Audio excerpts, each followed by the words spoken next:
Hello YT family.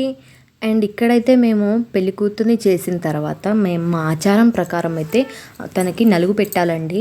ఒక్కొక్కరిగా first వాళ్ళ అమ్మ, తర్వాత మా అత్తమ్మతోటి అయితే నలుగు పెట్టించేసాము.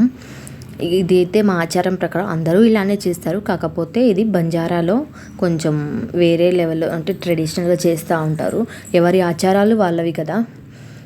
మా ఆచారం ప్రకారం అయితే మేము ఇలా చేసుకుంటాము అండ్ సింపుల్గానే చేసుకుంటాము.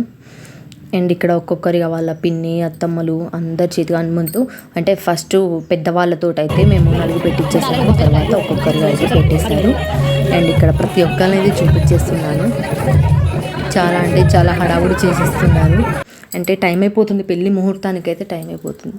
అండ్ తనకి ఇది వాళ్ళ ఇంట్లో లాస్ట్ డే అని చెప్పొచ్చు. తన అంటే పుట్టిల్లు కదా, ప్రతి ఆడపిల్లకి ఒక పుట్టింటి మీద ప్రేమ అనేది ఉంటుంది. అది కేవలం తన ఇల్లు, నా ఇల్లు అనేది ఒక పెళ్ళికి ముందే అండి. పెళ్ళి తర్వాత ప్రతి ఆడపిల్ల పుట్టింటికి చుట్టమే తప్పించి సొంతం ఏ రోజు కాదు. పరాయింటి కోడలు అవుతుంది, పరాయింటికి ఆడపడుచు అవుతుంది తప్పించి మన ఇంటికి కేవలం చుట్టరికంగా వచ్చి చుట్టరికంగా వెళ్ళిపోవడమే కదా ప్రతి ఆడపిల్ల, అంతే కదా. అండ్ చాలా అంటే చాలా బాధేసింది. తను అక్కడ కూర్చుంటే మా అందరికీ మా స్టేజ్ అంటే మన పెళ్ళైన మనం అప్పుడు ఎలా ఉన్నామో పెళ్ళికి అని చెప్పేసి అవి గుర్తొచ్చేసాయి. మన పెళ్లి రోజులు గుర్తొస్తూ ఉంటాయి కదా. నాకైతే చాలా అంటే చాలా బాధ అనిపించింది. అండ్ కొంచెం డిస్టర్బెన్సెస్ ఉంటే ఐఎమ్ సారీ, ఎందుకంటే వీడియో కొంచెం క్లారిటీ లేదు. అండ్ మేమైతే చాలా అంటే చాలా బాగా ఎంజాయ్ చేసేసాము. ఒక్కొక్కరిగా అయితే నలుగు పెట్టేశారు. అండ్ తనతోటి ఒక 5 ముత్తైదులకైతే మేము వాయినం ఇచ్చామండి. అరటిపండు అండ్ ఆకు, అక్కలు, శంకర ఒక్క పొట్లాలు ఇచ్చేసాము. అండ్ మీరు కూడా ఇలానే చేస్తారా? మేమైతే ఇలానే చేస్తాము, కామెంట్ చేసి చెప్పండి. అండ్ వీళ్ళు పెద్దవాళ్ళంతా కలిసి పాటలు అయితే పాడుతున్నారు. చాలా అంటే చాలా బాగా నచ్చింది. అండ్ మీకు ఎలాంటి వీడియోలు కావాలో అనేది నాకు కామెంట్ చేసి చెప్పండి. నేనైతే అలాంటి వీడియోలు చేస్తూ ఉంటాను. అండ్ ఇక్కడ నుంచి మన వీడియోలు రెగ్యులర్గా రావాలని చెప్పేసి నాకైతే కొంచెం సపోర్ట్ చేయండి. నియర్లీ నేను యూట్యూబ్ స్టార్ట్ చేసి 1 year అయిపోతుంది. కాబట్టి నాకు కొంచెం సపోర్ట్ చేసి యూట్యూబ్ నుంచి కానీ మీ తరపు నుంచి కానీ నాకు కొంచెం సపోర్ట్ రావాలనుకుంటున్నాను.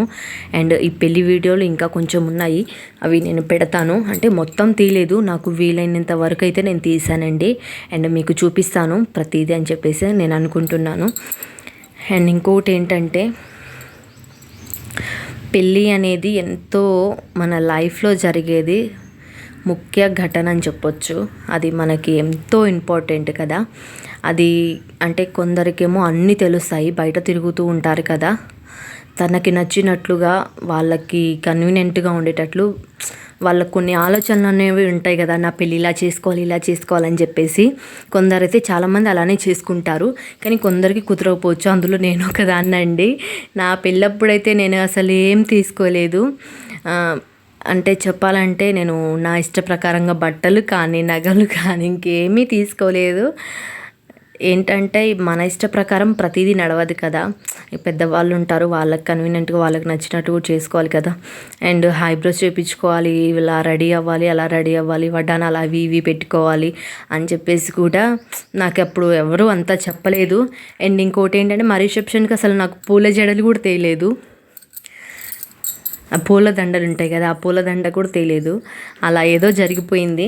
ఇప్పటికీ మా మ్యారేజ్ ఫొటోస్ అయితే లేవండి, ఆల్బమ్ ఇంకా రాలేదు, మేము తీపించుకోలేదు కూడా, అంత ఇంట్రెస్ట్ చూపించలేకపోతున్నాం. And thank you for watching అండి. మన ఛానల్ని సబ్స్క్రైబ్ చేసుకోండి ప్లీజ్.